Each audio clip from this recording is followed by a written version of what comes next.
There's a specific moment in relationships with avoidant people, a turning point that you typically don't recognize until much later when you're piecing together what went wrong. This is the day the avoidant person realizes they've fallen in love with you. The day their feelings cross the threshold from manageable affection into something deeper and more vulnerable. You might expect this realization to bring the avoidant person closer, to open them up, to create the breakthrough you've been hoping for. But what actually happens is the opposite and far more devastating. The day the avoidant person recognizes they love you is the day they begin planning their exit from the relationship. This counterintuitive response stems from the fundamental paradox of avoidant attachment. The more they care about someone, the more threatened they feel, and the more urgently they need to create distance or escape entirely. Love for the avoidant person is not the gateway to deeper intimacy, but rather the alarm bell signaling maximum danger. Their recognition of love activates every defense mechanism they've spent their lifetime developing, triggering an elaborate process of withdrawal and eventual abandonment that is specifically designed to protect them from the vulnerability that loving someone creates. Understanding this process, recognizing the signs the avoidant person has crossed this threshold and begun their exit planning, is essential for anyone caught in a relationship with an avoidant individual. The behaviors that follow their recognition of love look confusing and contradictory from the outside. The person who seemed to be growing closer suddenly becomes distant. The relationship that seemed to be progressing suddenly stagnates or regresses. The avoidant person who appeared increasingly invested suddenly seems checked out. These shifts aren't random or caused by external circumstances. They're the systematic implementation of an exit strategy that began the moment the avoidant person's feelings became too real, too deep, too dangerous to their defended sense of self. The moment recognition hits and the panic that follows. The avoidant person's recognition that they love you rarely arrives as a gentle, welcome realization. It typically hits as a sudden, unwelcome awareness that triggers immediate psychological alarm. This recognition often occurs during a moment of genuine intimacy or connection, when their defenses are momentarily down and they're experiencing closeness without their usual filters. Perhaps you're laughing together over something mundane, and they realize they feel deeply happy in your presence. Perhaps you've supported them through a difficulty, and they recognize they depended on you, and it felt good. Perhaps they catch themselves thinking about you constantly, or planning their life with you in mind. Whatever the specific trigger, the realization arrives with force. I love this person, and this love makes me desperately vulnerable. This recognition is fundamentally different from how securely attached people experience realizing they're in love. For secure people, recognizing love brings joy, excitement, a desire to deepen the connection and express the feelings. But for the avoidant person, recognizing love triggers panic that registers in their nervous system as genuine threat. Their heart rate increases, their breathing becomes shallow, they feel compressed and trapped. The physical sensations of panic accompany the psychological recognition, creating an overwhelming experience that the avoidant person's system interprets as danger, requiring immediate response. The panic stems from the avoidant person's core wound and the beliefs built around that wound. At some deep, often unconscious level, they believe that loving someone makes them vulnerable to devastating hurt. They learned, usually in early childhood, that depending on someone and caring about them deeply leads to abandonment, rejection, or disappointment. These early experiences created an internal template. Love equals danger. Vulnerability equals pain.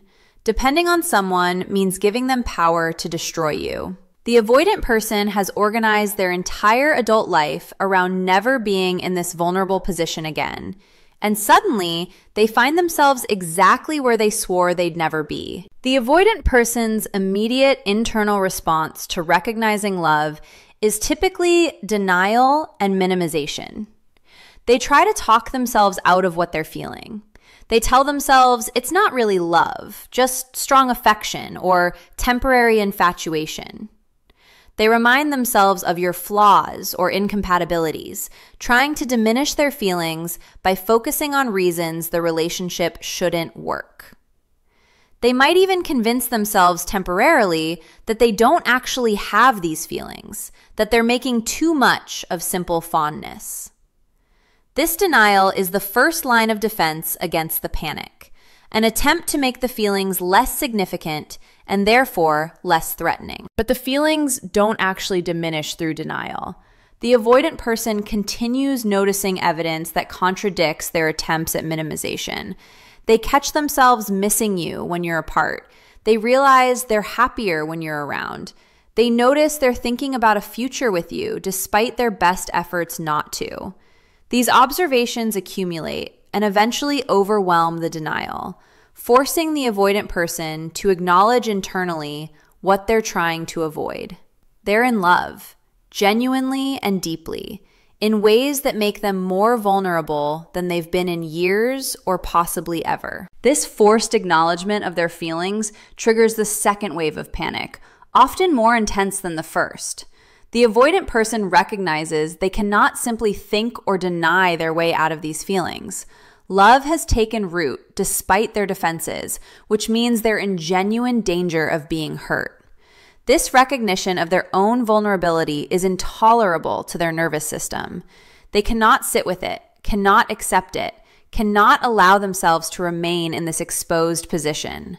Their psychological survival instincts activate with a singular goal: eliminate the threat by eliminating the source of vulnerability, which means eliminating the relationship. The avoidant person at this stage experiences intense internal conflict that they typically cannot articulate or may not even consciously recognize.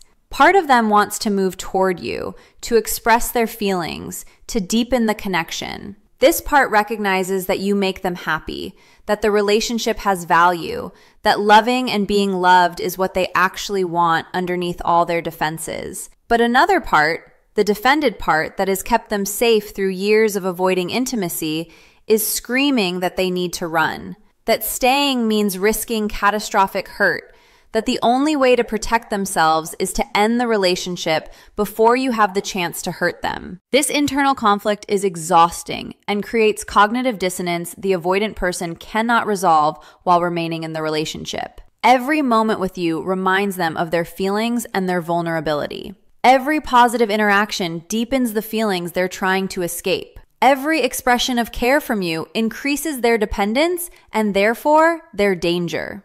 The avoidant person feels trapped between their desire to stay and their compulsion to flee. And this trap is so uncomfortable that it becomes intolerable remarkably quickly. The avoidant person's response to this intolerable discomfort is to begin planning their exit. This planning might be conscious and deliberate, or it might be an unconscious strategy that emerges through their behavior without them explicitly recognizing they're implementing it. But whether conscious or not, the planning begins almost immediately after the recognition of love.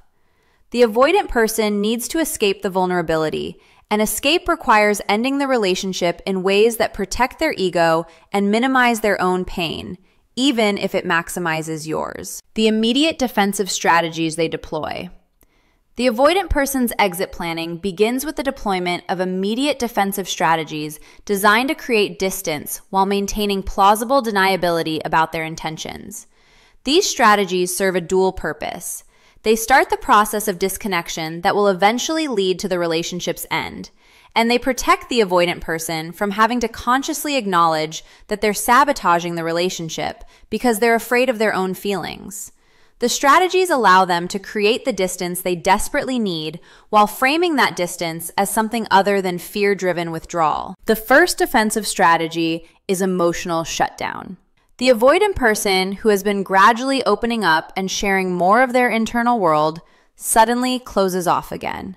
They stop sharing their feelings, their struggles, their daily experiences. They return to surface-level conversation that reveals nothing of substance. They withdraw the vulnerability they had been tentatively offering, pulling back into the defended position where they feel safer.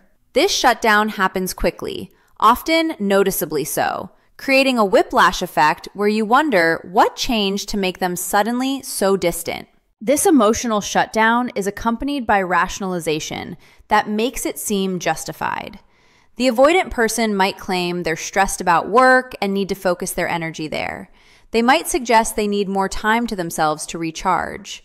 They might frame their withdrawal as healthy boundary setting rather than as defensive retreat. These explanations sound reasonable on the surface, which is precisely why they're effective.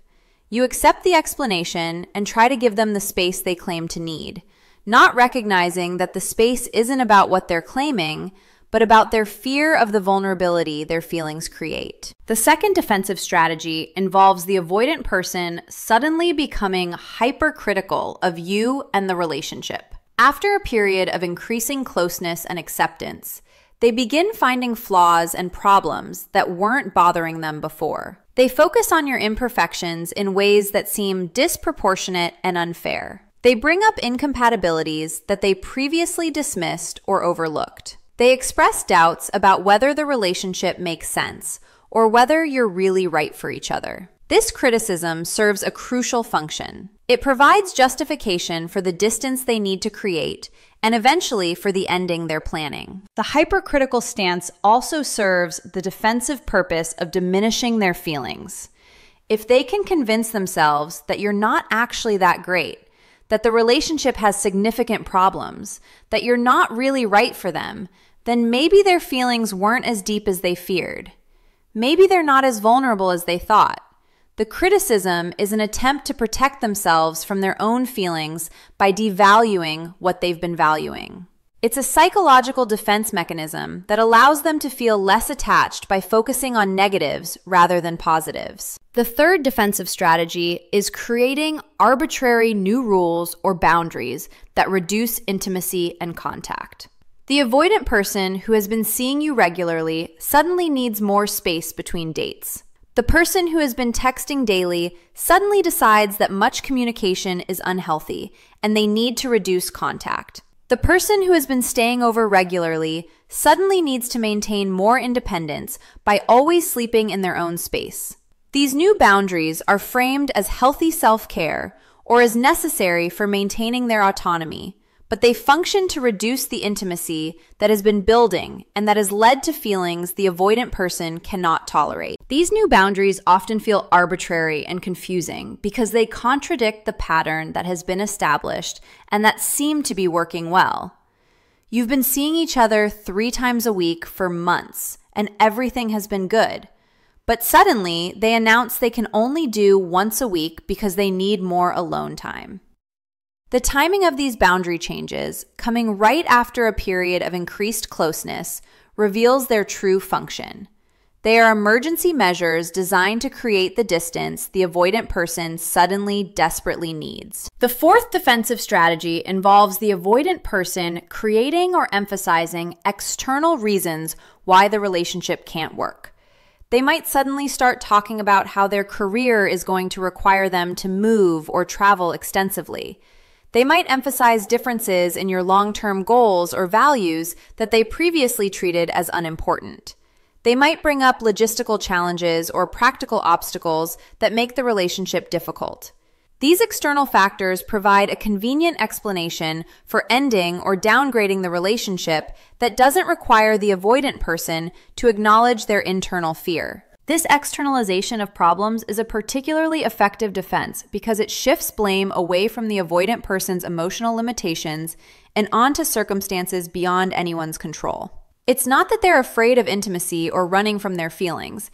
It's that the timing is wrong, or the circumstances aren't right, or there are practical reasons why things can't work. This framing protects their ego and their self-image while achieving their goal of creating the exit they need. The fifth defensive strategy is picking fights or creating conflict that didn't exist before. The avoidant person, who has been generally easygoing and agreeable, suddenly becomes difficult and contentious. They pick fights over small things. They interpret neutral behaviors as slights or problems. They create drama where none existed. This conflict creation serves multiple functions. It makes the relationship less pleasant and therefore easier to leave. It creates justification for ending things by making the relationship seem dysfunctional. And it triggers your reactive behaviors that the avoidant person can then point to as evidence that you're the problem. The conflict creation also serves to push you away so that the ending feels more mutual or even like your choice rather than theirs. If they can make you angry enough, if they can trigger enough of your anxious behaviors, if they can create enough dysfunction, you might end things yourself, which would relieve them of responsibility for the ending and protect them from feeling like they're abandoning you. This is a particularly appealing outcome for the avoidant person because it allows them to frame themselves as the victim of the ending rather than as the architect of it. How they sabotage while appearing normal. After the initial defensive strategies create some distance, the avoidant person enters a more sophisticated phase of sabotage, where they systematically dismantle the relationship while maintaining an appearance of normalcy. This phase is particularly confusing and painful because the avoidant person continues showing up in some ways while withdrawing in others, creating mixed signals that keep you hoping while they're actually implementing their exit plan. The sabotage during this phase is subtle enough that you might not recognize it as intentional dismantling until the relationship has already collapsed. The first form of subtle sabotage is inconsistency in effort and investment. The avoidant person alternates between showing up and checking out in ways that keep you off balance and confused. One week, they seem present and engaged, planning dates and initiating contact. The next week, they're distant and unavailable, offering minimal effort and communication. This inconsistency prevents you from adjusting to a new baseline in the relationship because there is no baseline. The pattern keeps changing, which keeps you focused on trying to understand and manage the inconsistency rather than recognizing that the inconsistency itself is the sabotage. This alternating pattern also serves to slowly reduce your expectations and tolerance over time. Each time they pull back and you adjust to less contact or investment, when they return to a higher level of engagement, it feels like improvement, even though it might still be less than what was normal earlier in the relationship. They're gradually training you to accept less while maintaining hope that things will return to how they were. This hope prevents you from recognizing that the trajectory is actually downward, that they're slowly but systematically withdrawing their presence and investment. The second form of sabotage is strategic unavailability. The avoidant person becomes increasingly busy with work, friends, hobbies, anything that provides a legitimate excuse for not being available to you. They're not disappearing entirely, which would be obvious abandonment, but they're filling their schedule so full that time for the relationship becomes scarce and squeezed into smaller and smaller windows. This strategic busyness allows them to reduce contact and intimacy while framing it as unfortunate circumstance rather than as a choice they're making. The unavailability is strategic rather than genuine because the avoidant person is often making choices that prioritize other things over the relationship when they could choose differently. They commit to projects they could decline. They make plans with friends during times they used to reserve for you. They fill their schedule deliberately, whether consciously or unconsciously, to create the distance they need while maintaining an excuse that doesn't reveal their actual motivation. If you express concern about the reduced time together, they can point to all their obligations and frame your concern as not understanding how busy they are, rather than acknowledging they're choosing to be this busy as a way to avoid intimacy. The third form of sabotage involves the avoidant person withdrawing their emotional presence, even during times when they're physically present. They're with you, but they're not really there. They're distracted, checking their phone, seeming preoccupied with other things. The quality of time together deteriorates even as they maintain some quantity of contact. This allows them to say they're still showing up, they're still seeing you, but the actual intimacy and connection that makes time together meaningful has been withdrawn. They're going through the motions without genuine presence. This emotional absence during physical presence is particularly damaging because it creates a loneliness within the relationship that can be more painful than being alone. You're sitting across from someone you love, but they're not engaging with you meaningfully. You're together, but you're not connected. This experience is confusing and destabilizing because the problem isn't visible or easy to articulate. They're right there. So why do you feel so alone? The avoidant person's withdrawal of emotional presence while maintaining physical presence is sophisticated sabotage because it's difficult to identify and address directly. The fourth form of sabotage is the avoidant person's increasing comfort with letting conflicts and issues go unresolved. Earlier in the relationship, they might have made at least minimal effort to address problems or repair after conflicts. But during the sabotage phase, they let things fester. They don't follow up after arguments. They don't work to resolve issues. They allow distance created by conflict to remain rather than working to repair and reconnect. This pattern of unresolved conflict accumulates over time, creating a growing rift that makes the eventual ending seem inevitable rather than like abandonment. The avoidant person's comfort with unresolved conflict reveals that they're no longer invested in the relationship's health and longevity. Someone who wants the relationship to work makes effort to repair and resolve. Someone who is planning their exit allows problems to accumulate, because those accumulated problems provide justification for leaving and make the relationship less pleasant to remain in.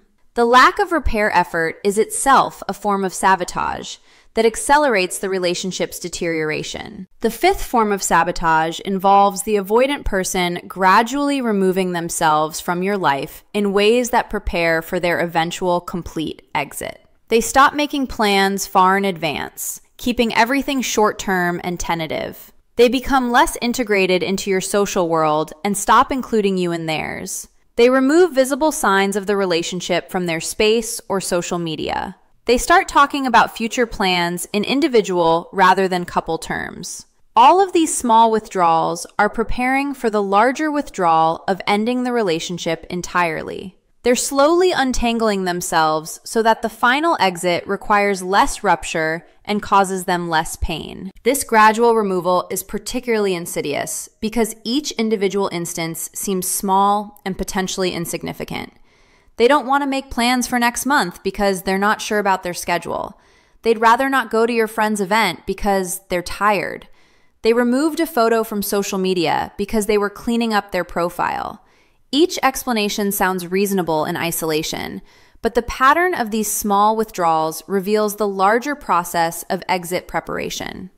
The avoidant person is systematically reducing their investment and presence in your life, creating conditions where the final ending will be less disruptive to them because they've already withdrawn so much. The slow or sudden exit they've been architecting. The final phase of the avoidant person's process is the actual exit.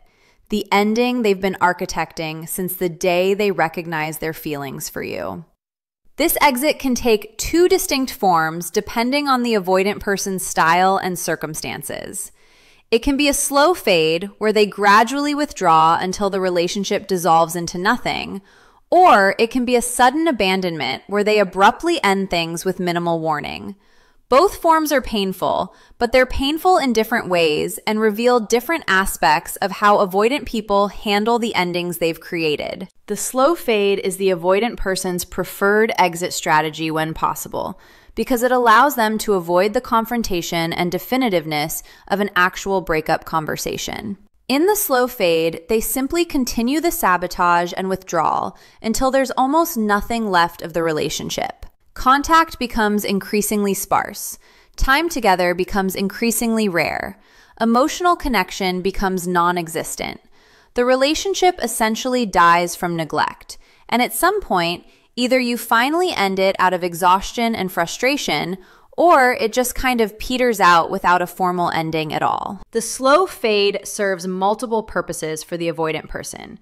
It allows them to avoid taking explicit responsibility for ending the relationship. They never actually broke up with you. Things just didn't work out. This framing protects their ego and self-image by preventing them from seeing themselves as someone who abandons people. It also minimizes their own pain because the ending happens gradually rather than all at once. They've been withdrawing incrementally for weeks or months, so by the time the relationship officially ends, they've already processed much of the loss and created significant emotional distance. The slow fade also keeps you as an option for as long as possible. Throughout the fade, the relationship still technically exists, even though it's barely functioning. This means the avoidant person can return to a higher level of engagement if they decide they want to, if their other options don't work out, if they have a moment of missing you or doubting their exit plan. The ambiguity of the slow fade prevents a clean break and keeps the door open for the avoidant person to walk back through if they choose, while giving them all the benefits of being essentially single and unattached. For you, the slow fade is torture because you're left constantly trying to understand what's happening and whether there's anything you can do to save the relationship. The lack of a clear ending makes it difficult to grieve and move forward. You're stuck in limbo, hoping the person will come back around, trying to figure out what changed and how to fix it. The avoidant person's refusal to end things clearly traps you in this ambiguous space that prevents healing and keeps you emotionally invested in a relationship that is already over in every meaningful sense.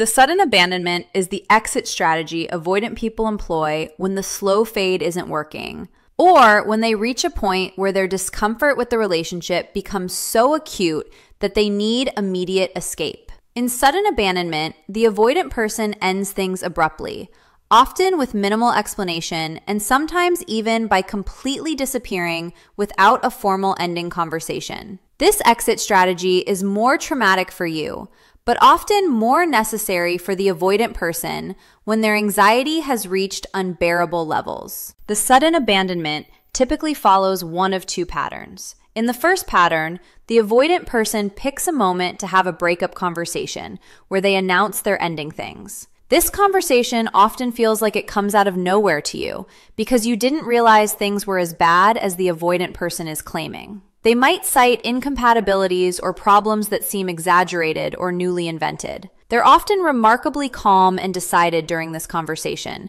which creates a disturbing contrast with your shock and devastation. This calmness reveals that they've been planning this ending for a while, processing it internally without including you, and have reached a point of resolution before ever talking to you about it.